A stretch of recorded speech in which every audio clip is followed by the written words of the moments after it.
NTV নিয়মিত আয়োজন সংলাপ প্রতিদিনে আপনাদের প্রত্যেককে স্বাগত জানাচ্ছি। আমি শফিক শাহিন। আশা করছি যে যেখানে আছেন ভালো আছেন, নিরাপদে আছেন। দর্শক, বিএনপির চেয়ারপারসনের দায়িত্ব পেয়েছেন তারেক রহমান। তিনি আজকে গণমাধ্যমের প্রতিনিধিদের সাথে বৈঠক করেছেন। মত প্রকাশের স্বাধীনতার কথা বলেছেন, পরমত সহিষ্ণুতার কথা বলেছেন।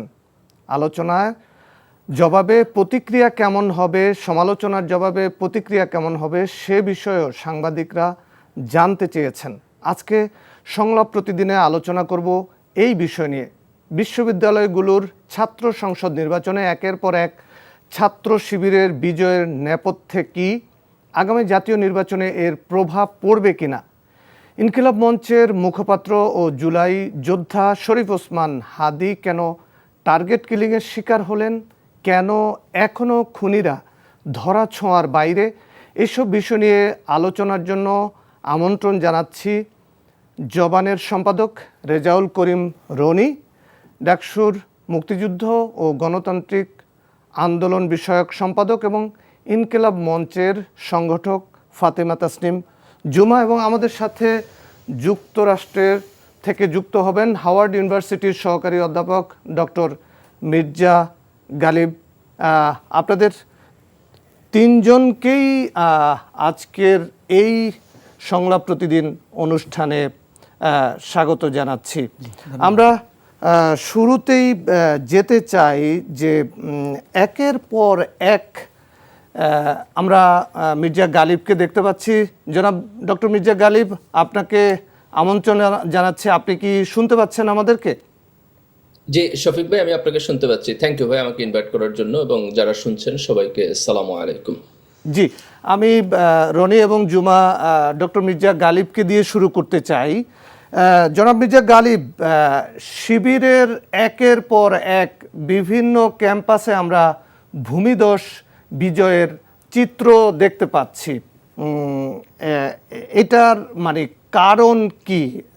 শিবির কি এককভাবে সব কিছু নিয়ন্ত্রণ করছে, নাকি যে সিস্টেমেটিক্যালি যে নির্বাচন সেই নির্বাচনে তারা বিজয়ী হচ্ছে?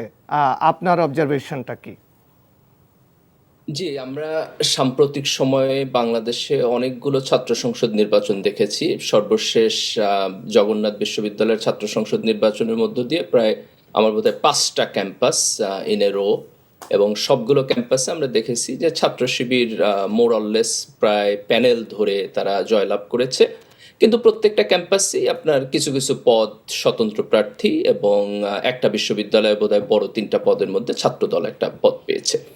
তো আমার কাছে মনে হয় যে সাধারণ ছাত্রদের এই যে ম্যান্ডেট কনসিস্টেন্টলি একটা প্যাটার্ন আকারে ছাত্র শিবির পাচ্ছে, এটার বেশ কয়েকটা কারণ আছে। তার মধ্যে প্রথম কারণ হলো জুলাইয়ের গণ অভ্যুত্থান। বাংলাদেশে এখন যে তরুণ প্রজন্ম আছে তারা অনেক বেশি কানেক্টেড এবং ইনফ্লুয়েন্সড বাই হলো আপনার গত বছর শেখ হাসিনার ফ্যাসিবাদের অ্যাগেনস্টে আমাদের এখানে যে গণ অভ্যুত্থান হয়েছে, এবং সাধারণ ছাত্ররা এই গণ অভ্যুত্থানের মধ্য দিয়ে ছাত্র শিবিরের সাথে তাদের একটা নতুন করে সাইকোলজিক্যাল সম্পর্ক হয়েছে। তার ফলে তারা যে জুলাইকে ধারণ করতে চায়, তারা যে জুলাইকে এন্ডোর্স করতে চায়, সেটার একটা বহিঃপ্রকাশ ঘটতেছে ছাত্র শিবিরকে এবং ছাত্র শিবিরের প্যানেলকে এন্ডোর্স করার মধ্য দিয়ে। তার পাশাপাশি আমার কাছে মনে হয় আর একটা অত্যন্ত বড় কারণ যে কারণে ছাত্রদল কনসিস্টেন্টলি নির্বাচনে খারাপ করতেছে, সেটি হলো যে প্রথাগত দলীয় লেজুর ভিত্তির যে রাজনীতি এবং ক্যাম্পাসে এই রাজনীতির মধ্য দিয়ে ক্ষমতা চর্চা এবং এক ধরনের আপনার পাওয়ার প্র্যাকটিসের যে পুরাতন রাজনীতি ছিল, সেখানে সাধারণ ছাত্ররা ফেরত যেতে চায় না। তো ছাত্রদলের ব্যাপারে তাদের একটা মিসট্রাস্ট আছে যে ছাত্রদল যদি এখানে নির্বাচনে জিতে তাহলে পরে বিএনপি পাওয়ারফুল পলিটিক্যাল পার্টি, এবং বিএনপি এবং ছাত্রদলের এই নেক্সাস, বিশ্ববিদ্যালয়ে ছাত্রলীগ যেরকম করে একটা রাজনীতি তৈরি করছিল, ঠিক এইরকম আর একটা রাজনীতি এখানে ফেরত আসতে পারে। তো এইরকম একটা ভয় এবং শঙ্কা সাধারণ ছাত্রদের মধ্যে আমার কাছে আছে বলে মনে হয়। এবং থার্ড, আমি যদি বলি যে ছাত্র রাজনীতিতে একটা পরিবর্তন চাই এই তরুণ প্রজন্ম, এবং তাদের কাছে মনে হয়েছে যে ছাত্রলীগ যে রাজনীতি আগে করছে, ছাত্রদল মোটামুটি সিমিলার লেভেলের একটা রাজনীতি হয়তো করবে, সেখান থেকে ছাত্র শিবিরের রাজনীতিকে তারা তুলনামূলকভাবে অনেকখানি ডিফারেন্ট হিসাবে বিবেচনা করতেছে। এবং এটার কারণ হলো যে ছাত্র শিবির এক ধরনের ওয়েলফেয়ার রাজনীতি করে, ছাত্র শিবিরের মধ্যে আভ্যন্তরীণ গণতন্ত্র আছে, এবং ছাত্র শিবিরের যারা রাজনীতি করে তারা মোরাললেস আপনার রেগুলার ছাত্র। এই পরিবর্তনগুলো বা এই ক্যারেক্টারিস্টিক্সগুলো আপনার ট্র্যাডিশনাল স্টুডেন্ট পলিটিক্সের মধ্যে কখনো ছিল না। তো ছাত্র শিবিরের মধ্যে এই যে কিছুটা ব্যতিক্রম তারা দেখতে পাচ্ছে, এটাকে তারা পরিবর্তনের একটা ইন্ডিকেশন হিসাবে নিচ্ছে। এই জায়গা থেকে আমি ডক্টর মনে করি যে মির্জা গালিব, সাধারণ আপনার কথার সূত্র ধরে যদি আমি আপনাকে প্রশ্ন করি, সেটা হলো যে আপনি বলছেন যে ছাত্রলীগের যে নেতিবাচক রাজনীতি, সেই রাজনীতি আবার ছাত্র দলের ভেতরে ভোটাররা বা ছাত্রছাত্রীরা দেখতে পাচ্ছে, সেই কারণে তারা বিকল্প হিসাবে শিবিরকে বেছে নিচ্ছে। এর বাইরে যেটা বলা হয়ে থাকে, তাদের যারা প্রতিযোগী বা প্রতিদ্বন্দ্বী রাজনীতি যারা করেন ছাত্র সংগঠন, তারা শিবিরের বিরুদ্ধে অভিযোগ করছেন যে এরা গুপ্ত ছিল, গুপ্ত থেকে এখন প্রকাশ্যে এসেছে। আরেকটা হলো যে তারা মূলত রাজনৈতিক দল নয়, তারা চ্যারিটি সংগঠন হিসাবে তারা ছাত্রদের পাশে দাঁড়াচ্ছে এবং তারা বিভিন্নভাবে লাভবান করছে, যার প্রেক্ষিতে ছাত্র শিবিরকে ভোট দিচ্ছে ছাত্রীরা। বছর হয়ে গেছে, তাই না? তো জুলাইয়ের গণ অভ্যুত্থানের পরে একেবারে প্রথম দিকে যখন ছাত্র সংসদ নির্বাচন হলো, তখন এরকম একটা আর্গুমেন্ট হয়েছে যে ঠিক আছে, ছাত্রদল অনেকদিন বাইরে সংগ্রাম করছে, ছাত্রদের কাছাকাছি আসতে পারে নাই, ক্যাম্পাসে আসতে পারে নাই, ছাত্রদের সাথে ইন্টারাকশন করতে পারে নাই। কিন্তু এখন তো আপনার 1.5 বছরের উপরে সময় হয়ে গেছে, so you got enough time. যে কোনো ছাত্র সংগঠন এই 1.5 বছরে আবার নতুন করে নিজেকে রিঅর্গানাইজ করে ছাত্রদের সাথে কোঅর্ডিনেশন করতে পারে। তার ফলে এই জাতীয় যে আর্গুমেন্টগুলো করা হয় যে ছাত্র শিবিরের আগে হলে ছিল, বাইরে থাকে নাই, এই আর্গুমেন্ট আমার বোধ হয় যে ভ্যালিডিটি আমাদের এক্সপায়ার হয়ে গেছে সময়ের কারণে। আর সেকেন্ড, আপনি যেটা বললেন যে চ্যারিটি অর্গানাইজেশন, আমি তো মনে করি এটা ভালো ভালো। ধরেন একটা ছাত্র সংগঠন মাস্তানি করার পরিবর্তে চ্যারিটি অর্গানাইজেশন করবে, সাধারণ ছাত্রের জন্য কাজ করবে, ওয়েলফেয়ার পলিটিক্স করবে, দ্যাট শুড বি ওয়েলকাম। আমাদের এটাকে ওয়েলকাম করা উচিত এবং ছাত্র রাজনীতি এইখানেই যাওয়া উচিত। জি, আপনাকে ধন্যবাদ, আপনি আমাদের সাথেই থাকুন। রেজাউল করিম রনি, আপনি বিভিন্ন সময়ে আমরা দেখি যে সামাজিক যোগাযোগ মাধ্যমে এবং বিভিন্ন টকশোতে আপনি যে আলাপটি তোলেন, সেটি হলো যে ছাত্র শিবিরের বিরুদ্ধে যে তারা গুপ্ত ছিল, আবার কোনো কোনো ক্ষেত্রে আপনি জামাত শিবিরকে মুনাফেকি রাজনীতির একটা চরিত্র আপনি দাঁড় করানোর চেষ্টা করছেন। এটার কারণটা কি? ধন্যবাদ। যে যেখান থেকে শুনছেন সবাইকে আমার সালাম এবং শুভেচ্ছা। দেখেন, আপনার প্রশ্নগুলোর ক্ষেত্রে আমার কিছুটা দ্বিমত আছে। জামাত শিবিরকে আমি এইভাবে দেখি বা শিবিরকে আমি এইভাবে দেখি, ব্যাপারটা এরকম না। আমি দেখি রাজনৈতিক প্রবণতাগুলোকে, এটা যার মধ্যেই থাকবে আমি তাকে একইভাবে আইডেন্টিফাই করব। হ্যাঁ, আমার টার্গেট জামাত না, আমার টার্গেট শিবির না, আমার টার্গেট হলো এই পলিটিক্যাল প্রক্রিয়াটা। এখন দেখেন, এই যে দেখেন গালিব ভাই এখানে আলাপ করলো, প্রথম কথা হলো জুলাই গণ অভ্যুত্থান এবং শিবিরকে যে একসাথে একাকার করে ব্র্যান্ডিং করা, এটা গণ অভ্যুত্থান বিরোধী। এই গণ অভ্যুত্থানে একক ক্রেডিট কারণে, একক ক্রেডিট শুধুমাত্র শহীদদের, জীবিতদের আছে শুধু দায়িত্ব। ফলে এখন এখানে জুলাইয়ের গণ অভ্যুত্থানের প্রধানতম দাবিদার সামনে যারা ছিল, সেটা তো এনসিপির ছাত্র উইং ছিল। তাহলে তাদেরকে কার কেন নির্বাচিত করলো না? যদি জুলাইয়ের কারণেই ছাত্র শিবিরকে, আর এখানে তো ছাত্র শিবিরকে কেউ নির্বাচিত করে নাই কোনো ক্যাম্পাসে তো শিবির তার নামে হাজির হয় না রাজনীতি করার জন্য। শিবির সমর্থিত বিভিন্ন নামের প্যানেল বিজয়ী হয়েছে। সেটা শিবিরের সাংগঠনিক স্ট্রাকচার খানিকটা কাজ করেছে, বাকি খানিকটা কাজ করেছে আগের থেকে ব্যক্তি আকারে ওই ছাত্রটি জনপ্রিয়, ব্যক্তি আকারে এঙ্গেজমেন্টের সুযোগ পেয়েছে। হ্যাঁ, সেটা 15 বছর ধরে পেয়েছে। আর গুপ্ত রাজনীতি ক্যাডারভিত্তিক রাজনীতির একটা বৈশিষ্ট্য। এটা তো 14 সালের পর থেকে, যেখানে আপনার হাসিনা জামাত শিবিরকে মানে পিটাইয়া মারার একটা সংস্কৃতি তৈরি করে ফেলছিল, একটা বৈধতা তৈরি করে ফেলছিল। ফলে 14 সালের পরে এটা তারা প্রশাসন, ইনস্টিটিউশন সবগুলোতে তারা এটা কৌশল আকারে নিয়েছে। সেই কৌশলের সুফল তারা পাচ্ছে। এটা আমি ক্লেম করার তো কিন্তু এখন প্রতিষ্ঠিত সত্য, এটা তারাও বলে যে এটা আমাদের কৌশল ছিল। এটা এমন না যে আমি আবিষ্কার করেছি, এটা সবাই বলে, এটা ওপেন। তো এখন এইটার সুবিধা তারা পাচ্ছে, কিন্তু সেই সুবিধা পাওয়ার তার রাজনীতি জয়ী হওয়া, তার ট্যাকটিক জয়ী হওয়া, দুইটার মধ্যে আমি পার্থক্য করি। হ্যাঁ, এখন আপনি ধরেন সাদিক কায়েম জিতে সকালবেলা সে কী করছে? সকালবেলা তো রায়ের বাজারে গেছে জিয়ারত করতে, যেতে হয় নাই।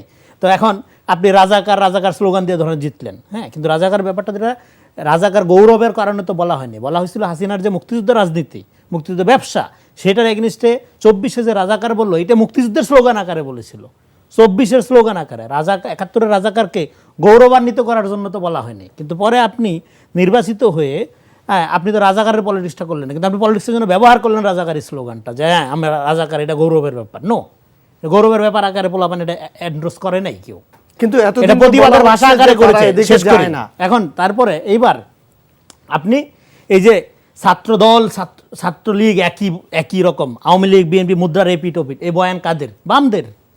এই ক্লাসিক্যাল বামদের বয়ান অ্যাডাপ্ট করছে কারা? এই যে গালিব ভাই এখানে তার আলোচনায় বললো যে ছাত্রলীগের মতো একটা সন্ত্রাসী, এই দেখেন এটা কিন্তু জামাত শিবির অ্যাডাপ্ট করেছে। এটা কাম ফ্রম বামরা এটা দীর্ঘদিন শুনেননি আপনারা? বামরা এটা এভাবে দেখেছে। গণ অভ্যুত্থানে ফোর্স কি ছাত্রদল না? ছাত্রদল ভ্যানগার্ড। গালিব ভাইরা বিদেশে ছিল, আমরা দেশে ছিলাম, আমরা দেখি যে রাস্তায় কারা ফাইট করেছে। ছাত্র দলের ছেলেরা যেভাবে আপনার এখানে আওয়ামী লীগকে শুধু পপুলার গণ অভ্যুত্থানে পরাজিত করা যায় না, এখানে ফাইট ব্যাক করতে হয়েছে রাস্তায়। আপনার 19, 20, 21 তারিখে আন্দোলন ঝুলে গেছিল, আন্দোলন অলমোস্ট আওয়ামী লীগ দখল নিয়ে নিছিল। ওই সময় ব্যাপক গণহত্যার কারণে সাধারণ ছাত্রছাত্রীরা মাঠ ছেড়ে দিয়েছিল হতাশ হয়ে, যে এইভাবে সম্ভব না। সেই সময় ফাইট ব্যাক করার জন্য ছাত্র দল অন্যতম গুরুত্বপূর্ণ ভূমিকা পালন করছে, ফাইট ব্যাক করার জন্য। শুধু কয়েকটা মুখ দেখলেই হবে না। এবং অনলাইনে যারা এসে ডাক দিছে এদের মধ্য দিয়ে মাঠ হয়ে যায়নি, মানে হাজার হাজার লোক নাইমা যায়নি। ফলে এটা প্রত্যেকটা মুভমেন্টে আন্দোলন কেউ না কেউ ক্যারি করছে, একক ক্রেডিট কারণে। এই জন্য প্রত্যেকটা ঘরে ঘরে সমন্বয়ক তৈরি হয়েছে। ফলে এখানে এই বামদের বয়ানকে ক্যারি করে এখন সমাজকে আপনি ডিভাইডেড করবেন যে গণ অভ্যুত্থানের একমাত্র শক্তি হলেন আমরা ছিলাম। হ্যাঁ, আপনারা তো ছাত্রলীগের মিছিলেও ছিলেন, ছাত্রলীগের মিছিলে আপনাদের দেখা যায় নাই? আমার কাছে প্রমাণ আছে। ছাত্রলীগের মিছিলে থাকলে কি আপনারা অন্যায় করে ফেলছেন? অনেক ছাত্রলীগের কর্মী হ্যাঁ দল ত্যাগ করে এই গণ অভ্যুত্থানে এসে শহীদ হয়েছে। আমি নিজে সমন্বয় করেছি, আমি নিজে দেখছি তাদেরকে। আমার নিজের সাথে কথা বলে আসছে, এর মধ্যে মারা গেছে মিরপুরে, অনেকে মারা গেছে। তো কিন্তু আপনি এখন না, আপনি চিরদিন আওয়ামী বিরোধী ছিলেন এমনভাবে যে পোর্ট্রেট করেন। এই রাজনীতিটা যেমন আপনি যখন যেমন তখন তেমন, এবং এই যে ফ্যাক্টস এবং ন্যারেটিভসকে গুলাই ফেলার মধ্য দিয়ে যে রাজনীতি ধরে এটা জাতীয় ঐক্যের জন্য ক্ষতিকর। ঠিক এই নোশনটা আওয়ামী নোশন। যেমন 71-এর মুক্তিযুদ্ধের বয়ান আওয়ামী লীগের বাইরে আর কোনো বয়ান বাংলাদেশে রুল করে নাই, একইভাবে আপনি যদি এখন জুলাইটাকে একটা ওয়ান ডাইমেনশনাল একটা সিঙ্গেল ন্যারেশনের মধ্যে নিয়ে যান, আপনি আত্মঘাতী রাজনীতি করেছেন। আপনি আজকে হয়তো জিতছেন, আপনার কৌশল হয়তো জয়ী হচ্ছে, কিন্তু বিজয়ী হওয়া বড় কথা না, এটা মনে রাখতে হবে। আপনি কি প্রক্রিয়ায় বিজয়ী হচ্ছেন, আপনার বিজয়টা আপনার শত্রু সেলিব্রেট করতে পারে কিনা, সেখানে আপনার বিজয়ের মাহাত্ম্য নির্ভর করে। যদি করতে না পারে তাহলে আপনার এই বিজয় আপনাকে, আমি মনে করব, আপনার ভয়ের কারণ হতে পারে। ওকে, আপনাকে ধন্যবাদ। আমরা একটু ফাতেমা তাসনিম জুমার কাছে যাই। জুমা, আপনি জেতার জন্য শিবিরের কাছে গেলেন নাকি আপনাদেরকে নিয়ে শিবির জিতলো? এবং আমরা একের পর এক বিশ্ববিদ্যালয়ে একই তরিকা দেখলাম, আবার ছাত্রদলও দেখলাম যে ওই তরিকা থেকে বের হয়ে এসে তারাও আবার বিভিন্ন মত পথের প্রার্থীদেরকে নিয়ে তারা প্যানেল দিল জগন্নাথে, আমরা সর্বশেষ দেখলাম। কি বলবেন যদি সংক্ষেপে বলেন? আচ্ছা, একেবারে সংক্ষেপে যদি বলি, আমার জায়গাটা ছিল খুবই ক্লিয়ার। আমি যে কোনো একটা প্যানেল থেকে করতে চাচ্ছিলাম, সেটা যে স্পেসিফিক্যালি ছাত্র শিবির হতে হবে সেরকম কোনো আমার ক্রাইটেরিয়া ছিল না। আমি বারবার বলেছি, যদি সেটা ছাত্রদলও হতো, আমার যেটাকে মনে হতো যে আমি এখান দিয়ে গেলে জিতে আসার সম্ভাবনা বেশি হবে, আমি সেটাতেই যেতাম। এবং আমাকে বেশ কয়েকটি প্যানেল থেকে এই ব্যাপারে অ্যাপ্রোচ করার পর আমি ছাত্র শিবিরকে বেছে নিয়েছিলাম, অন্যান্য অনেক কারণে, বিভিন্ন লজিস্টিক সাপোর্ট সহ অন্যান্য বিভিন্ন কারণে, এবং এটা আমি খুবই ওপেনলি বারবার বলেছি। তো এইখানে আমার যেটা মনে হয়েছে, বাংলাদেশপন্থী, বারবার আমরা ইনকিলাব মঞ্চ থেকে, আমি যেহেতু ইনকিলাব মঞ্চের নেত্রী ছিলাম ঢাকা ইউনিভার্সিটির, সেখান থেকেই তারা আমাকে অ্যাপ্রোচ করে। এবং ইনকিলাব মঞ্চের একটা জায়গা খুবই স্পেসিফিক, যে বাংলাদেশপন্থী যে কোনো রাজনৈতিক দল, সে যদি কোনো ধরনের গণহত্যা, কোনো ধরনের ফেসিজম, বাংলাদেশ পরিপন্থী কোনো কাজ না করে, তাদের সাথে কাজ করতে, তাদের সাথে অ্যালাইন করতে আমাদের কখনো কোথাও বাধা ছিল না, এখনও নেই। তো এই জায়গা থেকে এরকম ছিল। আমি মনে করি এই ধরনের টেকটিক্সগুলো যেগুলো তারা কাজে লাগিয়েছে, যেমনটা আমরা দেখেছি জগন্নাথ বিশ্ববিদ্যালয়ে খাদিজাতুল কুবরাকে তারা প্যানেলে নিয়েছিল, এটা খুবই ভালো একটা অ্যাপ্রোচ ছিল বলে আমি মনে করি। এবং আসলে এখানে অনেক বেশি যোগ্য হওয়ার কারণে, অনেক বেশি হওয়ার কারণে কেউ জিতেছে, ব্যাপারটাকে আমি এভাবে দেখি না। ব্যাপারটা হচ্ছে একজনকে জিততে হবে বলেই জেতা। আমি জিতেছি, অন্য একজন জিতেনি, তার মানে সে অযোগ্য, ব্যাপারটাকে আমি কখনোই এরকম ভাবে দৃষ্টিতে দেখি না। শিক্ষার্থীরা যাকে বেশি জনপ্রিয় মনে করেছে, যাকে বেশি রিলে করতে পারবে বলে মনে হয়েছে, তাকে ভোট দিয়েছে। জি, আপনাকে ধন্যবাদ। ডক্টর মির্জা গালিব, আমি আপনার কাছে একটি প্রশ্ন রাখতে চাই যে জুলাই যোদ্ধা হিসাবে শরীফ ওসমান হাদি কেন টার্গেট কিলিং এর শিকার হলো? আমি এই প্রশ্নে যাওয়ার আগে জাস্ট একটা মিনিট আমি রনি ভাইয়ের একটা বিষয় একটু অ্যাড্রেস করি। উনি যে আলোচনা করছেন, আলোচনার সাথে আমি একমত যে মুক্তিযুদ্ধের ইতিহাসকে আমরা যেরকম করে দলীয়ভাবে আপনার একমাত্র আওয়ামী লীগের দলীয় সম্পত্তি হিসাবে আমরা চিহ্নিত করছি, মোরাললেস এইভাবে আওয়ামী লীগ একটা লম্বা সময়ের জন্য এটাকে ব্যবহার করছে। জুলাইয়ের গণ অভ্যুত্থান কোনো অবস্থাতেই এই পর্যায়ে যাওয়া উচিত না। তো আমরা যখন এই কথা বলি যে ছাত্র সংসদ নির্বাচনগুলোতে ছাত্র শিবিরের জয়ের কারণ হলো যে সাধারণ ছাত্ররা জুলাইয়ের এন্ডোর্সমেন্ট ছাত্র শিবিরকে দিচ্ছে, এটা কিন্তু একটা অবজারভেশন যে সাধারণ ছাত্রদের মাইন্ডসেট কিভাবে কাজ করে, কিভাবে তারা ভোট দেয়, সেই জায়গা থেকে অবজারভেশন। এটা নেসেসারিলি ডাজ নট মিন যে আমি ক্লেইম করতেছি যে জুলাইয়ের গণ অভ্যুত্থান একমাত্র ছাত্র শিবিরই করছে। দুইটা কিন্তু দুই জিনিস। একটা হলো আমরা যখন গণ অভ্যুত্থানকে ব্যাখ্যা করব, যে গণ অভ্যুত্থানের লিডারশিপ কারা দিচ্ছে, কারা পার্টিসিপেশন করছে, কারা এখানে কন্ট্রিবিউশন করছে, কাদের কারণে হয়েছে, এটা একটা কমপ্লিটলি ডিফারেন্ট আলোচনা। আর আরেকটা আলোচনা হইলো যে কেন বিভিন্ন ক্যাম্পাসে ছাত্ররা ছাত্র শিবিরকে ভোট দিতেছে। কারণ সাধারণ ছাত্রদের তো একটা কমন সাইকি আছে, সেই সাইকিটা আমার কাছে মনে হয়েছে যে তারা ছাত্র শিবিরকে জুলাইকে এন্ডোর্স করার একটা পদ্ধতি হিসাবে নিতেছে। কিন্তু আমি কখনোই এটা ক্লেম করতেছি না, বা এটা আমাদের কারোই ক্লেম করা উচিত না যে জুলাইয়ের গণ অভ্যুত্থান এককভাবে কোনো একটা অর্গানাইজেশন অথবা কোনো একটা গ্রুপ করছে। এটা একটা গণ অভ্যুত্থান ছিল, এখানে সমাজের নানান শ্রেণী পেশার মানুষরা আসছে, এখানে ছাত্র শিবিরের কন্ট্রিবিউশন ছিল, ছাত্র দলের কন্ট্রিবিউশন ছিল, এনসিপি এখন যারা করছে তারা এখানে নেতৃত্ব দিচ্ছে, এইখানে বাংলাদেশের নানান শ্রেণী পেশার মানুষ এখানে আসছে, ছাত্ররা আসছে, জনতা আসছে, প্রফেশনাল লোকেরা আসছে, এবং একটা কালেকটিভ উদ্যোগ ছিল। আমি আপনার প্রশ্নে যাই। দেখেন, শরীফ ওসমান হাদী আমাদের সময়ের সবচেয়ে সাহসী সন্তান।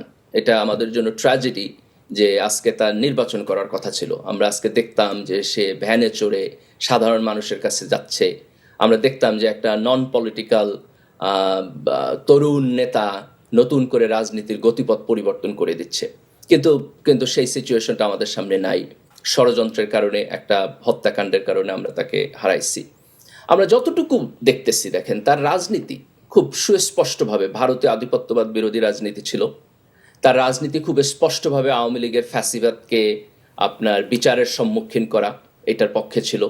তার রাজনীতি খুব স্পষ্টভাবে বাংলাদেশের যেই কালচারাল এস্টাবলিশমেন্ট আওয়ামী লীগের ফ্যাসিবাদকে আপনার আলো পানি দিয়ে বড় করছে, তাদেরকে একটা জবাবদিহিতার মধ্যে নিয়ে আসা, এটা তার অ্যাক্টিভিজমের পার্ট ছিল।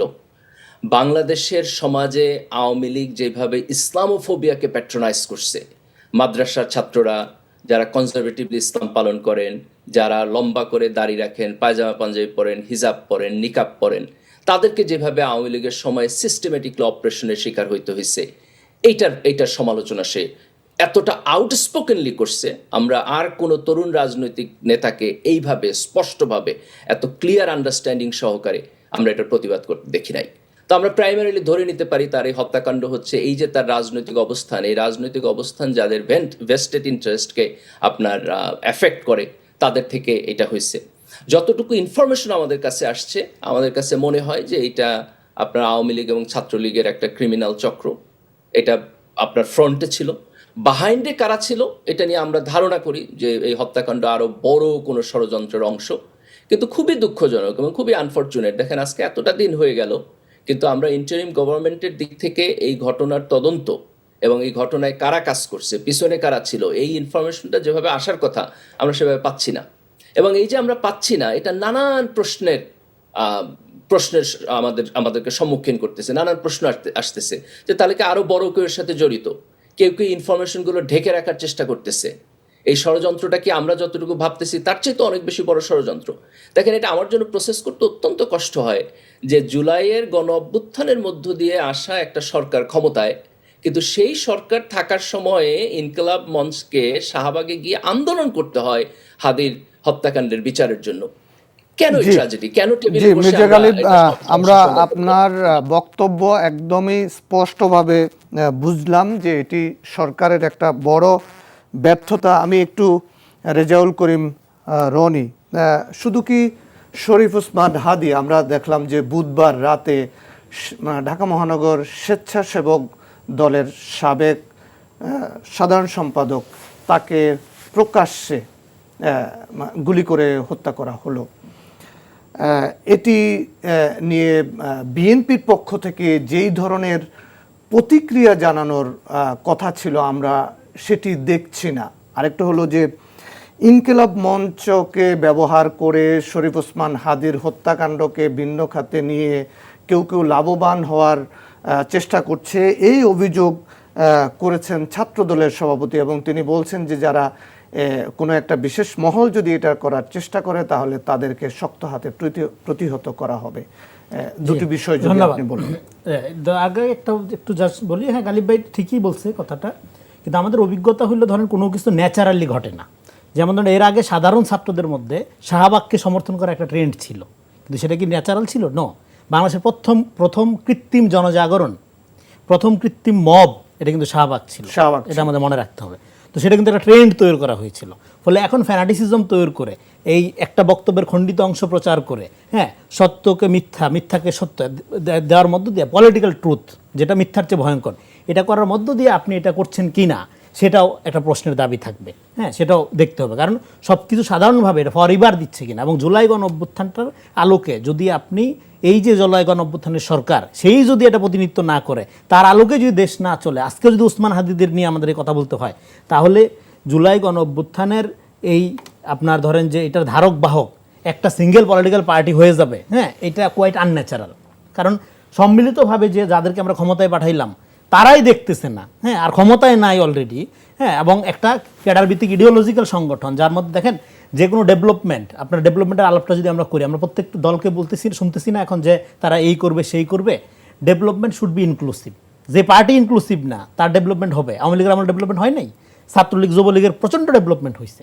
ফলে আপনি যদি ডেভেলপমেন্টের মধ্যে মনে করেন যে শুধু আমার লোকগুলোই সেরা, আমার লোকগুলোই ভালো, আমার লোকগুলোই যোগ্য, আমার লোকগুলোই হলো আপনার ফ্রন্ট লাইনের ফাইটার, তাহলে যেটা হবে আপনার দ্বারা বাংলাদেশের মানুষের এই যে ইনক্লুসিভ ডেভেলপমেন্ট, যেটা এটা হবে না। জি, এবং আপনার প্রশ্ন, দেখেন হাদিকে নিয়ে কথা বলা আমার জন্য খুবই ডিফিকাল্ট। এটা আমার জন্য মানে আমি এখনো ওই সক্ষমতা অর্জন করে সারতে পারি নাই, সেই ট্রমা যায় নাই যে আমি তার নিয়ে কথা বলবো আর কি। এবং আমি তাকে মৃত ওইভাবে ভাবতে অভ্যস্ত হওয়ার মতো শক্তি অর্জন করতে পারি না। এই জন্য ওর নিয়ে আমি পর্যন্ত কোনো ওইরকম কথাই বলিনি।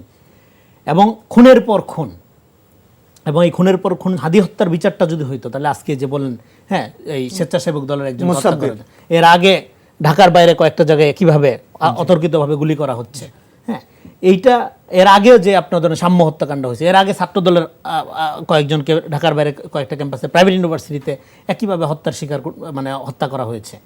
এইগুলো যদি বিচার করা হইতো তাহলে হয়তো হাদির হত্যাটাই ঘটতো না। ফলে আপনি যত দ্রুত, হ্যাঁ, বিচারের জায়গায় না যাবেন তত এই সংখ্যাটা থেকে যাবে। এখন কথা হলো, তারপরেও এই যে গালিব ভাই খুবই সুন্দর প্রশ্ন করেছে, হাদি হত্যার একটা সামনের দিকে আমরা দেখতেছি একটা জিনিস, কিন্তু এটার পিছনে আমাদের কাছে যে গভীর ষড়যন্ত্রের ব্যাপারটা মনে হচ্ছে, এটা তো এখন একটা ধোঁয়াশা তৈরি করে রাখছে। এটা আমরা কিভাবে তাহলে বুঝবো? তাহলে এটা সহজ একটা সূত্র আছে এটা বোঝার। ষড়যন্ত্র তত্ত্ব তো ধরেন এক একজন এক এক রকম স্পেল। এই যে আপনি ছাত্র দলের সভাপতির রেফারেন্স দিলেন, সারা বলছে একটা দল এইটাকে নিয়ে ব্যবসা করার চেষ্টা করছে, হাদি হত্যা গোষ্ঠী, হ্যাঁ, এবং তারা বলতে শক্ত হাতে প্রতিরোধ করবে। আবার ওরা বলবে যে না, ওরা হাদি হত্যার ব্যাপারে কোনো কর্ণপাতই করছে না। সো এই যে পাল্টাপাল্টি অভিযোগের জায়গায়, এই জায়গা থেকে এটা একটা সূত্র হইল কি, এই ধরনের যখন একটা ব্লার ঘটনা ঘটে, মানে এই ধরনের একটা কনস্পিরেসির গন্ধ পাওয়া যায়, সেক্ষেত্রে সবসময় মাহমুদ মামদানি, আপনার জোহরান মামদানির বাবা, বিখ্যাত অ্যানথ্রোপোলজিস্ট এবং সমাজবিজ্ঞানী, ওনার একটা থিওরি আছে যে যখন এই ধরনের পলিটিক্যাল ভায়োলেন্স ঘটে বা পলিটিক্যাল কারণে কোনো ভায়োলেন্স ঘটানো হয়, যেটা আন্ডার কাভার, যেটাকে চিহ্নিত করা যায় না এটা কে মানে কে ঘটাইছে, এটার আপনার, হ্যাঁ, অ্যাক্টর কে, তখন দেখতে হবে এটার বেনিফিশিয়ারি কারা। যারা বেনিফিশিয়ারি তারা এটার পিছনে আছে, এবং এটা কোনো না কোনোভাবে ঘটানো হয়েছে। হয়তো সে ডিরেক্ট ঘটায় নেই, হ্যাঁ, তার ইমিডিয়েট এনিমি দ্বারা ঘটাইছে, হ্যাঁ, কিন্তু এটা যারা ডিরেক্ট বেনিফিশিয়ারি তারা কোনো না কোনোভাবে এটার মধ্যে ইনভলভ আছে। এটা সহজ সূত্র। ফলে এখন আমাদের দেখতে হবে এটা পলিটিক্সটা কোন দিকে যায়। হাদিনিয়া পলিটিক্সটা যেদিকে যাচ্ছে, তার বেনিফিশিয়ারি কারা হচ্ছে, ওইটা ধরে টান দিলে আমরা বুঝতে পারবো এই হত্যার রেজাল্ট কারা ঘরে তুলতেছে এবং কাদের ফর্মুলা এটা হচ্ছে। এবং হাদি হত্যার কনসিকুয়েন্স আছে, এটা গেল ষড়যন্ত্র তত্ত্ব আপনার ডিবাং করার একটা ফর্মুলা, কিন্তু কনসিকুয়েন্স তো আপনি এড়াইতে পারছেন না। তার এক নম্বর কনসিকুয়েন্স কি, এই যে জুলাইয়ের যারা সৈনিক ছিল, সম্মুখ সারি যারা নেতৃত্ব, তাদের মধ্যে একটা ট্রমাটিক কন্ডিশন তৈরি হয়েছে, তারা আজকে ভীত। এবং এই ভীতির কারণে আজকে জামাতের সাথে জোটটা প্রলম্বিত, মানে জোটটা করার ক্ষেত্রে একটা কি বলবো, যে একটা স্পৃহা বা স্পিরিট কাজ করেছে, কারণ তাদের তো শেল্টার লাগবে একটা, তাদের যে যুক্তিটা, তো সেই শেল্টারটা বিএনপি হতে পারতো না, বিএনপি হতে পারতো না, কারণ বিএনপির সাথে তার অনেক দূরত্ব, কারণ বিএনপি তো ক্যাডার ভিত্তিক সংগঠন না, বিএনপি একটা লিবারাল ডেমোক্রেটিক পার্টি, এবং বিএনপির সাথে তাদের যে আলোচনাটা আগাচ্ছিল, তো তারা বিএনপির সাথে আলোচনা আগাচ্ছিল, জামাতের সাথে আলোচনা আগাচ্ছিল, সেই আলোচনা আগানোর ক্ষেত্রে, এবং এই আপনার এখন অনেকগুলো ঘটনা ঘটতেছে, এখন গোটা আইন শৃঙ্খলা রক্ষার জন্য বিএনপি যেভাবে সোচ্চার হইতে ব্যর্থ হয়েছে, একইভাবে হাদির ঘটনাকে আলাদা করে বিএনপি ওরকমভাবে সোচ্চার হয়নি। হ্যাঁ, একইভাবে, মানে আমি এটা শেষ করি। তো ফলে বিএনপির যেটা এজেন্ডা ছিল, শুধু একটা দুইটা ঘটনা না, গোটা প্রক্রিয়াটা ঠিক করতে হবে। এখন গোটা প্রক্রিয়া ঠিক করতে করতে তারা তো আপনার ওই রিস্কটা তারা ক্যারি করতে, মানে এত লম্বা সময় ধরে ক্যারি করবে না। ফলে তাদের ইমিডিয়েট একটা মিত্র দরকার।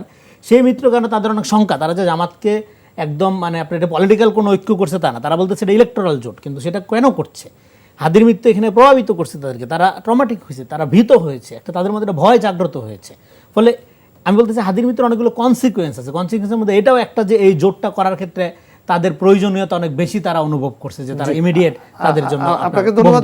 আমি একটু জুমার কাছে যাই। জুমা, 17 জনের বিরুদ্ধে হাদি হত্যাকাণ্ডের ঘটনায় অভিযোগপত্র দিয়েছে ডিবি পুলিশ, এবং এটার পেছনে কে পরিকল্পনা করেছে, কে গুলি করেছে, তাদের নামও প্রকাশ পেয়েছে। কিন্তু তারপরেও আমরা দেখছি যে ইনকিলাব মঞ্চ আন্দোলনে আছে এবং আন্দোলন চালিয়ে যাবার কথা বলছে।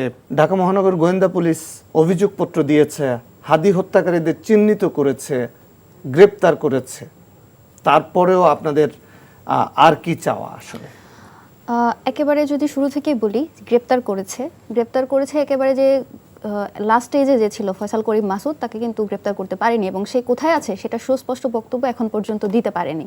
এবং সেকেন্ডলি যেটা, এই যে চার্জশিটটা, সেখানে তারা শুরু করেছে একজন কাউন্সিলর আওয়ামী লীগের বাপ্পি নামে, সে এই খুনের নির্দেশদাতা। স্পষ্টত বাপ্পির সাথে আজকে পর্যন্ত ভাইয়ের কখনো দেখা হয়নি, কোনো ধরনের যোগাযোগ ছিল না তার সাথে, তার কোনো পলিটিক্যাল কারণে বা অন্য কোনো ব্যক্তিগত কারণে কোনো ধরনের শত্রুতা ছিল না যে সে ভাইকে, ওসমান হাদিকে করার চেষ্টা করবে, খুন করার চেষ্টা করবে। এখানে একটা জিনিস খুবই স্পষ্ট, ওসমান হাদিকে কেন টার্গেট হতে হলো। আমরা আমাদের যেটুকু বোঝাপড়া গত 1 বছর ধরে, আমাদের যে কালচারাল লড়াই, আমাদের যে মাঠের আন্দোলন, সেখান থেকে আমরা অন্তত এইটুকু স্পষ্ট হতে পারি, ওসমান হাদি বাংলাদেশের যে গতানুগতিক যে রাজনীতি ছিল সেটার বাইরে গিয়ে পলিটিক্সটাকে চেঞ্জ করার চেষ্টা করেছে। গত জুলাই গণ অভ্যুত্থান যে কারণে হয়েছিল, সেই জুলাই গণ অভ্যুত্থানের আমাদের যে আকাঙ্ক্ষাটা ছিল, সংস্কার হবে, সব কিছু চেঞ্জ হবে, একটা পলিটিক্যাল চেঞ্জ আসবে, সোশ্যাল একটা চেঞ্জ আসবে, সেই চেঞ্জের সূচনাটা শরীফ ওসমান হাদির হাত দিয়েই হয়েছিল। এবং এই কারণে তার আসলে একক কোনো শত্রু ছিল না, তার শত্রু ছিল সবাই। প্রত্যেকটা রাজনৈতিক দলের বিরুদ্ধে তার বক্তব্য ছিল, বাংলাদেশের প্রত্যেকটা প্রতিষ্ঠান, প্রত্যেকটা প্রশাসনের প্রত্যেকটা জায়গার বিপক্ষে তার কথা ছিল। বিপক্ষ বলতে স্পেসিফিকভাবে যারা ফেসিস্ট রেজিমকে বেনিফিট দিয়েছে, যারা তার তাবেদারি করেছে, যারা ভারতের তাবেদারি করেছে, বিভিন্ন দেশের আধিপত্যকে যারা এন্ডোর্স করেছে, তাদের বিরুদ্ধে স্পেসিফিকভাবে তার বক্তব্য ছিল। দেখুন, পলিটিক্স অনেকে করছে, জুলাই গণঅভ্যুত্থানের অনেক নেতা আছে, সবার মধ্যে ওসমান হাদিকে টার্গেট করার কারণ বলে আমরা এগুলোই মনে করি। এবং যেখান দিয়ে শুরু করা হয়েছে যে একজন কাউন্সিলরের মাধ্যমে, একজন কাউন্সিলর এত বড় একটা হত্যাকাণ্ড ঘটিয়েছে, সেটা আসলে কোনো পাগলও বিশ্বাস করবে না। আমাদের ইনকিলাব মঞ্চ থেকে আমরা এই ধরনের কথা বলেছি। এবং স্পেসিফিকভাবে যদি বলি, এই খুনের শুধুমাত্র গুলির নির্দেশ দেওয়া হয়েছিল মাসুদকে বাপ্পির কাছ থেকে। বাপ্পিকে কে নির্দেশ দিয়েছিল যে ওসমান হাদিকে হত্যা করতে হবে, সেটা কিন্তু এখানে স্পষ্ট হয়নি। তো এই ধরনের যে চার্জশিটটা দেওয়া হয়েছে, সেখানে আমরা মনে করছি যে তদন্তটা এখনো পর্যন্ত সুস্পষ্টভাবে করা হয়নি, এবং অনেকগুলো বিষয়ে গ্যাপ রয়েছে, যে ঘটনা কেন ঘটলো, ঘটনার পেছনে কি ঘটেছে, এই ধরনের কোনো সুস্পষ্ট বক্তব্য আসেনি। এই জন্য আমরা এটাকে এখনো পর্যন্ত মানছি না। এবং যেহেতু আদালতে বিচারিক প্রক্রিয়া শুরু হবে, তো আমরা চাইছি যে এই যে তদন্তটা হচ্ছে সেটা সুস্পষ্টভাবেই হোক। এবং রনি ভাইয়ের একটা কথা যদি একটু বলি, ভাই বলছিলেন যে জুলাই যোদ্ধারা এখন ভীত শঙ্কিত। আমি ওনার এই কথাটার সাথে একটু ডিনাই করছি। কারণ হচ্ছে, জুলাই যোদ্ধা শুধুমাত্র এনসিপির কয়েকজন লিডার বা যারা সামনে এসে এখন নাহিদ আসিফ ভাই, শুধু তারা না। জুলাই যোদ্ধা বলতে শুধু তাদেরকে যারা লিডে ছিল, সমন্বয়ক ছিল, তাদেরকে বোঝায় না। এই জুলাই গণ অভ্যুত্থানে প্রত্যেকটা শ্রেণী পেশার মানুষ সামনে এসে দাঁড়িয়েছিল, এবং এখনো পর্যন্ত তারা মাঠে আছে। আমাদেরকে আন্দোলনের জন্য বলতে হয় না, তার 15 থেকে 10 মিনিটের মধ্যে আশেপাশে যত রিক্সাওয়ালা, ভ্যানওয়ালা, যত হকার আছে, সবাই এসে আমাদের সাথে সামিল হয়। এরা প্রত্যেকটা মানুষ কিন্তু জুলাইয়ের জজবা ধারণ করে বুকে। তাদের সবাইকে নিয়ে আমরা এই আন্দোলন চালিয়ে যাওয়ার জন্য সবসময় প্রস্তুত আছি। আপনাকে ধন্যবাদ। ডক্টর মির্জা গালিব, আমরা দেখলাম যে তারেক রহমান 25শে ডিসেম্বর বাংলাদেশে এসেছেন। তিনি নতুন ধারার রাজনীতির কথা বলছেন। বেগম খালেদা জিয়া আমাদের কাছ থেকে, বাংলাদেশের মানুষের কাছ থেকে বিদায় নিয়েছেন। তার জানাজায় কোটি মানুষের প্রার্থনা ছিল, লাখ লাখ মানুষ সমবেত হয়েছিল। তারেক রহমান বিএনপির ভারপ্রাপ্ত চেয়ারম্যান থেকে গতকাল রাতেই তিনি চেয়ারম্যান হয়েছেন, এবং আজকে তিনি গণমাধ্যম যারা প্রতিনিধি আছে তাদের সাথে কথা বলেছেন। তিনি সহনশীলতার, পরমত সহিষ্ণুতার রাজনীতির কথা বলছেন, তারেক রহমানের আগামী দিনের রাজনীতি। এবং একই সাথে আজকে আমরা দেখলাম যে জনাব নাহিদ ইসলাম, তিনি তারেক রহমানকে ইঙ্গিত করে বলছেন যে একটি বিশেষ দলের বা একটি বিশেষ দলের বিশেষ ব্যক্তিকে রাষ্ট্র বেশি গুরুত্ব দিচ্ছে, তার নিরাপত্তা অনেক বেশি দেয়া হচ্ছে, লেভেল প্লেইং ফিল্ড ক্ষতিগ্রস্ত হচ্ছে, আপনি কি বলবেন? দেখেন, প্রথম পয়েন্ট হলো যে তারেক রহমানের দেশে ফেরাটা অত্যন্ত জরুরি ছিল। আমরা জুলাইয়ের গণ অভ্যুত্থানের পর থেকেই বলতেছিলাম যে ওনার দেশে ফেরা প্রয়োজন, যেহেতু উনি একটি বড় রাজনৈতিক দলের ডিফ্যাক্টো লিডারশিপ ছিলেন, তখন ভারপ্রাপ্ত চেয়ারম্যান ছিলেন। তো অনেক জল্পনা কল্পনার পরে উনি দেশে ফিরেছেন, আমরা ওয়েলকাম করি। আমাদের সবারই ওনাকে ওয়েলকাম করা দরকার, এবং আমাদের এটা মাথায় রাখা দরকার যে আওয়ামী লীগের যে ফ্যাসিবাদের বিপক্ষে এখানকার জনগণের একটা নিরন্তর সংগ্রাম ছিল, এই সংগ্রামের পার্ট কিন্তু তারেক রহমান নিজেও একেবারে ব্যক্তিগতভাবে। ওনার মা বেগম খালেদা জিয়া একটা লম্বা সময় আপনার সরকারের অত্যাচার নির্যাতনের শিকার হয়েছেন। উনি ব্যক্তিগতভাবে দেশে আসতে পারেন নাই। এই পুরোটা সময় যে উনি এক্সাইল লাইফ লিড করছেন, এটা ওনার চয়েস ছিল না। উনি গত সরকারের অত্যাচার নির্যাতনের ভয়ে ওনার নামে মামলা ছিল, ওনার কথা আমাদের মিডিয়া প্রকাশ করতে পারে নাই। তো সেই জায়গা থেকে তারেক রহমানের যে প্রত্যাবর্তন, আমি মনে করি এটা আমাদের দেশের জন্য ভালো। উনি বিএনপির ভারপ্রাপ্ত চেয়ারম্যান থেকে এখন চেয়ারম্যান হয়েছেন। কাজেই আগামী দিনে ওনার নেতৃত্বে বিএনপি আমাদেরকে কেমন রাজনীতি উপহার দিবে সেটা আমরা খুব অল্প সময়ের মধ্যে দেখতে পাবো। আমি মনে করি আগামী ফিউ ইয়ার্স তারেক রহমানের জন্য ওনার লিডারশিপ একটা চ্যালেঞ্জিং এবং একটা সিগনিফিক্যান্টলি ডিফাইন্ড হবে, যে তারেক রহমানের নেতৃত্বে আপনার বিএনপি কোন পর্যায় পর্যন্ত যাবে। দেখেন, তারেক রহমান যখন আসছে, ওনার নিরাপত্তার কিছু ইস্যু ছিল, তাই না? একটা লম্বা সময় আসতেছিলেন না, বিএনপির পক্ষ থেকে বলা হচ্ছিল যে নিরাপত্তার কারণে উনি আসতে পারতেছেন না। তো ওনার নিরাপত্তার ব্যাপারে যদি প্রশ্ন থাকে, তাহলে ওনার কিছুটা সিকিউরিটি ডিটেইল এবং প্রোটোকল থাকবে। আমি এটাকে খুব সন্দেহের চোখে দেখার পক্ষে না, বরং আমি মনে করি যে বাংলাদেশের একজন সিনিয়র পলিটিশিয়ান যদি ফিল করেন যে এখানে ওনার নিরাপত্তাহীনতা আছে এবং তার জন্য যদি কিছুটা অতিরিক্ত নিরাপত্তার ব্যবস্থা করতে হয়, আমি মনে করি এটা জাতীয় দায়িত্ব। এটার ক্ষেত্রে অন্যান্য রাজনৈতিক দল যদি প্রশ্ন তুলতে চায়, সেটা কিছুটা ভ্যালিডিটি আছে, কিন্তু আমি মনে করি এটা আমরা ইগনোর করতে পারি এবং এইটুকু গ্রেস আমরা শো করতে পারি। দ্বিতীয়ত হলো যে যেহেতু সামনে নির্বাচন, 20 তারিখ খুব সম্ভবত মনোনয়নপত্র প্রত্যাহারের আপনার লাস্ট দিন, তারপরে হচ্ছে আপনার নির্বাচনী ক্যাম্পেইনে চলে যাবে। এই নির্বাচনী ক্যাম্পেইন চলাকালীন সময়ে আপনার যেহেতু তারেক রহমান একটা দলের প্রধান, এখানে আর একটা জোট নির্বাচনে অংশগ্রহণ করবে, আরও অন্যান্য রাজনৈতিক দল আছে, তো সেই জায়গায় যেন লেভেল প্লেইং ফিল্ড থাকে, এই ক্ষেত্রে সরকার এবং নির্বাচন কমিশনার আমি মনে করি সতর্ক হওয়া উচিত যে ওনার নিরাপত্তার ক্ষেত্রে কোনো প্রকার ঘাটতি তৈরি না করে, at the same time protocol এবং অন্যান্য জায়গায় যেন অন্যান্য রাজনৈতিক দলের সাথে লেভেল প্লেইং ফিল্ড থাকে, সেটার ব্যাপারে নির্বাচন কমিশন এবং ইন্টারিম সরকারের একটু কেয়ারফুল হলে আমি মনে করি এটা হবে। কিন্তু it should not be a big deal.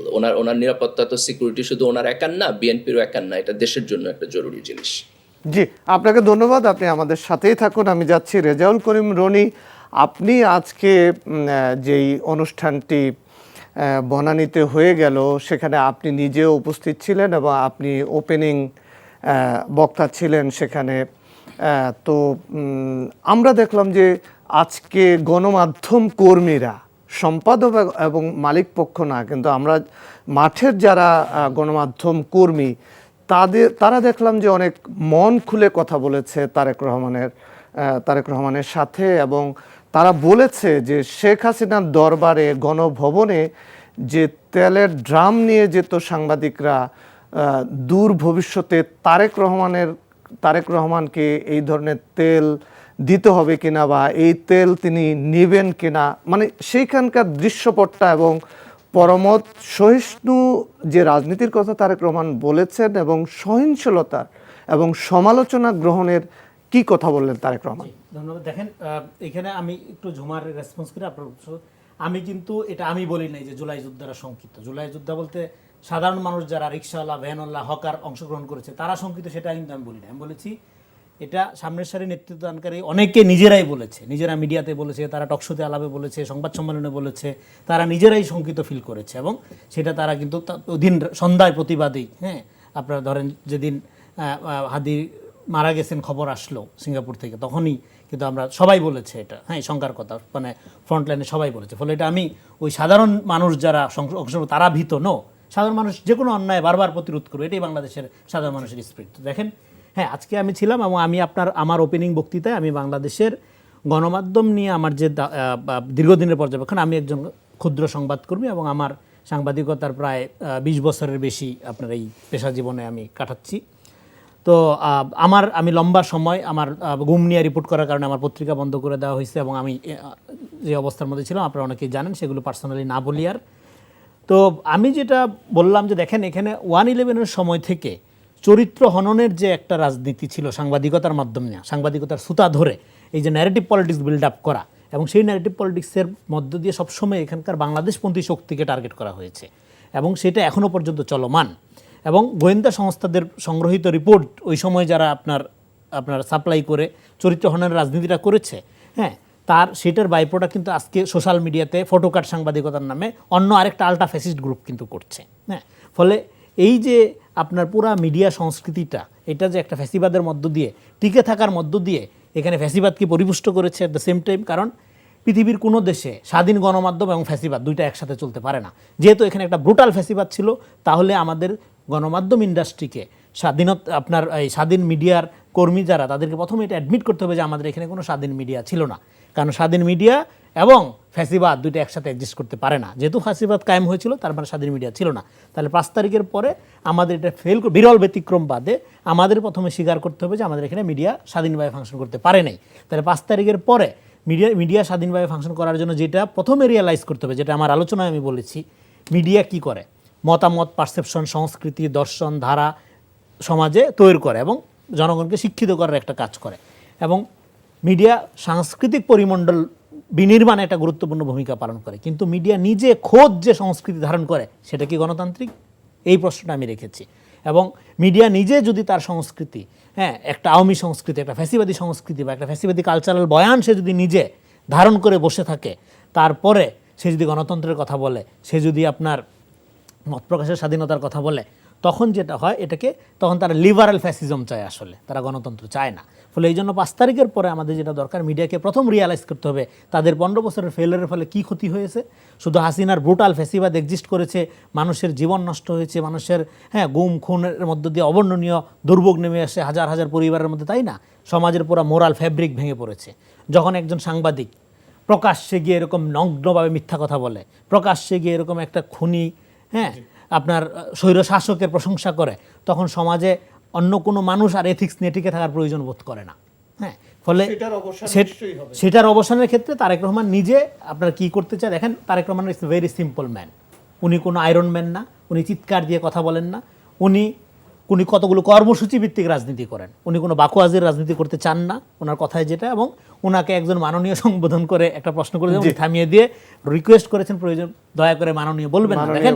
এবং উনি দীর্ঘদিন একটা ডেমোক্রেটিক কান্ট্রিতে ছিল, ফলে ওনার কতগুলো কর্মসূচি আছে এবং কর্মসূচির মধ্যে সবচেয়ে গুরুত্বপূর্ণ যেটা হলো, উনি সমালোচনা ওয়েলকাম করেছেন। এবং উনি এটা, কিন্তু আমি মনে করি অবাধ সমালোচনা শুধু জঙ্গলেই সম্ভব। সমালোচনা থাকবে, মিডিয়া ফ্রিডম তার জন্য থাকবে যে রেসপন্সিবল। মিডিয়া ফ্রিডমের নামে এর আগে কি সাংবাদিকতা করতে হবে, হ্যাঁ। এবং এই যে বাংলাদেশের একটা শেষ করে এই পয়েন্টটা বলে, বাংলাদেশের সাংবাদিকতার নামে একদল লোকের চরিত্র নির্মাণ, আরেকদল লোকের চরিত্র হননের এই যে একটা উন্মাদ প্রতিযোগিতা ছিল, এটার অবসান সেটা যেন না হয়। এবং সেক্ষেত্রে তারেক রহমান দেখেন, বিএনপি মিডিয়া ফ্রিডমে বিশ্বাস করে, এটা তারেক রহমানকে কেন নতুন করে প্রমাণ করতে হবে? এটা জিয়া রহমান সময় থেকে খালেদা জিয়ার পুরো আমল ট্র্যাক রেকর্ড তো আছে, এটা কেন ওনাকে বারবার বলতে হবে?